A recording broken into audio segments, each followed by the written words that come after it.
hammeenya namaa kana asirra banii namni miidiyaa kana tolbee maal jechuudha. Kiyyoon ammoo gabbee amma jinnii natti ergite biiftuuni maal jechuudha. Wardaa garaa gubuu jechuudha kun. Egaa wardaa garaa gubuu jechuu malee. Assalaamu alaikum warahmatullahi wabarakatuh. Hordoftoota fi daawwattoota yakam nagaa fayyaadhaa jirtan jechaa alhamdulillah galata rabbiiti. Arra maal qabatteen teessee noolamuu arra manni qabadee dhufe alhamdulillah rabbil aalamiin Abrahaamillee nu wayyaa'ee mataa ol qabatee jira. Biras hin jiru biraa deemetiin gara manaa gad dhufee arra. Akkas obboleeyyan kiyyaa rabbii walitti haa dhaabuu fi fayyaadha. Fayyaan hin goomtu obboleeyyan kiyyaa. Ammoo gara biraatiin kunoo namni miidiyaa haala talbeetii waan biraa haasaa jira. Jechuun ilmi namaa tokko odoo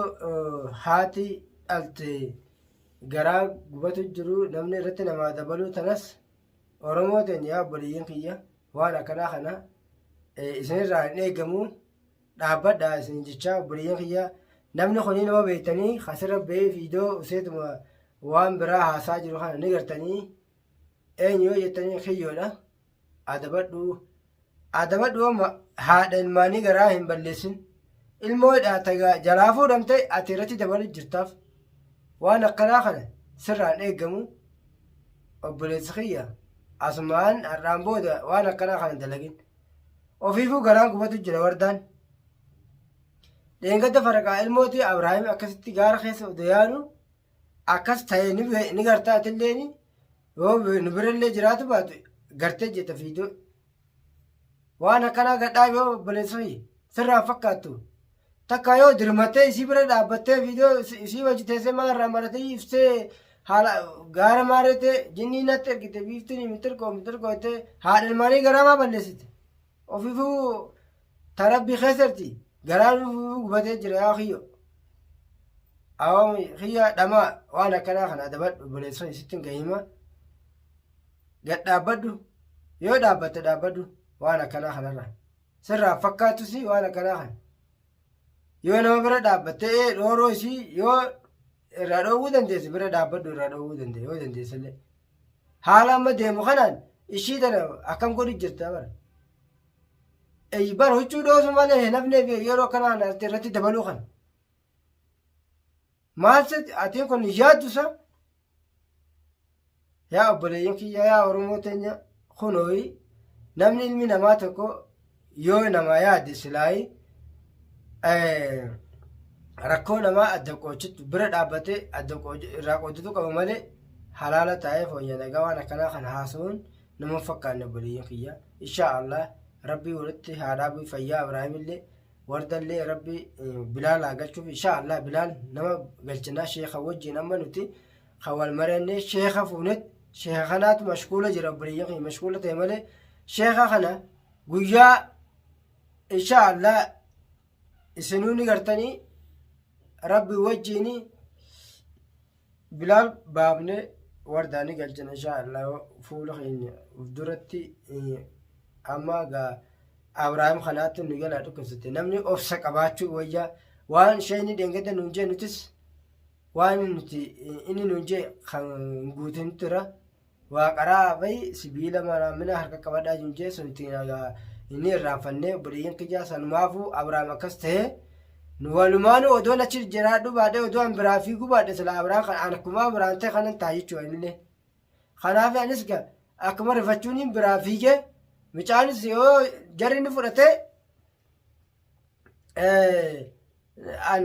an biraa fiigee akkasittiin isa san lubbuu isaa baase jechuudhaan. Saniifin Abrahaam fuuni alhamdulillahi rabbil aalamiin Abrahaam ara nu wayyaa'ee mataa ol qabatee taa'uun isaatu alhamdulillahi rabbil aalamiin an shukuruma galcha. Ilmi namaa tokko hamtuu namaa hin jaalannu hamtuu walii namaa hin jaalannu dhugaa barbaadanii obboleeyyan kiyya dhugaa rabbi nuti amma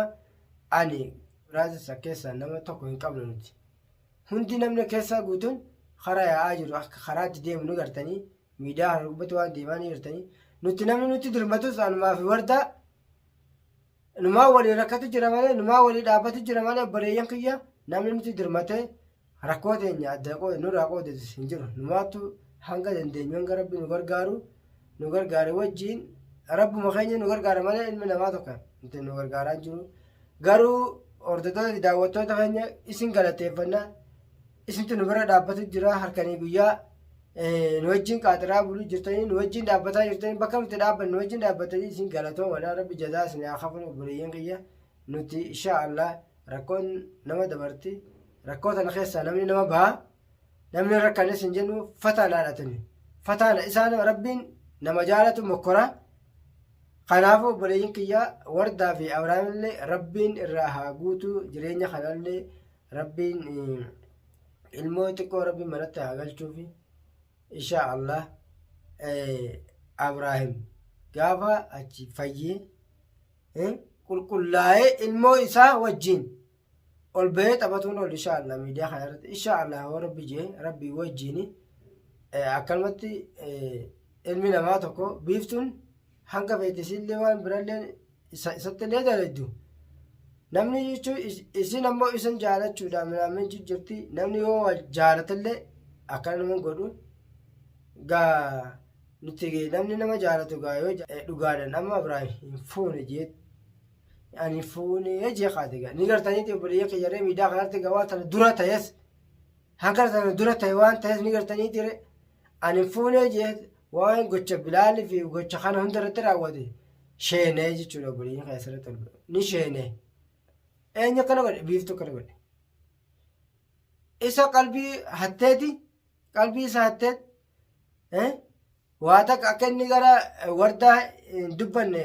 gara ishii malee gooteti micaan akkuma deemu malee waan isin dalage hin dalagu malee of hin beeku jechuudha Abrahaam kanaafuu amma rabbi irraa haa guutu obboleeyyan kiyya rakkoo hamtuu tana rabbi isaan haa furu kanama furu rabbuma ilmi namaa sababummaa dhagaa wal bira dhaabbatee harka wal qabu jira malee akkuma ilmi namaa harka wal qabuun rabbillee nama kana harka qaba rabbiin harka nu haa qabu obboleeyyan kiyya insha Allah hamtuu walii tana hin jaalannu biiftuun jinni itti ergitee akkas goggootee minaamin no obboleeyyan kiyya haati ilmoodha yeroo tana jinnii natti ergite yoo gaara keessa dhaqeetuma akka ta'e lafa gangalatee biyyee keessa laaqatu sani maal jechuudha obboleeyyan kiyya bakka sanarra wardaa bira dhaqee wardaa teenya rakkoo tante adda si wajjin qooddaddaa si biran dhaabbaddaa deemee maa gaara keessa maa sheeka furtee nama sheeka ni jiraa mira sheeka beeku fidee maatti qara'ee waan kana gaara sanillee geessee nuti akka nuti gaara keessa dhannee nuti fajaajamnee deebinisatti maa sheeka fidee maatti qaraasee ilmoo amcaa kana maa biran dhaabbanne maan baafne ilmoo tana mushiga amma biifti maareen itti ergite garaa nama gubuudha jechuudha obboleessa kiyya gad dhaabbaddu har'aan booda waan akkanaa kana sirraa fakkaattu rakkoo namaa ilmi namaa yoo nama yaade nama bira dhaabbachuu qaba insha Allah rabbi saalaa fisatilleen asirra baatee waan akkanaa kan hin dalagin har'aan booda dalagaa jechuun musha waan akkanaa kana yoo dalagaa dhabde sirraa fakkaattu yaa obboleeyyan kiyya nama yaadu yoo nama yaadde yoo nama bira dhaabbatte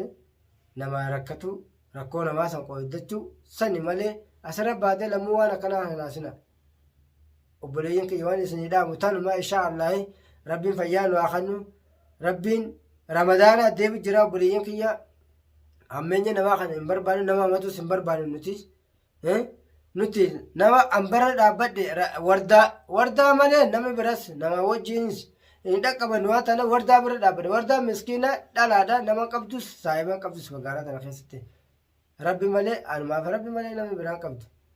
alhamdulillah Abrahaam ifa jaarsi fayyee fi jaarsi fayyeesi jira rabbi fayyaa walitti haa dhaabuu fi insha Allah gara biraatiin hanga viidiyoo biraa qabadhee isin dhufte assalaamu alaikum warahmatullahi wabarakatuh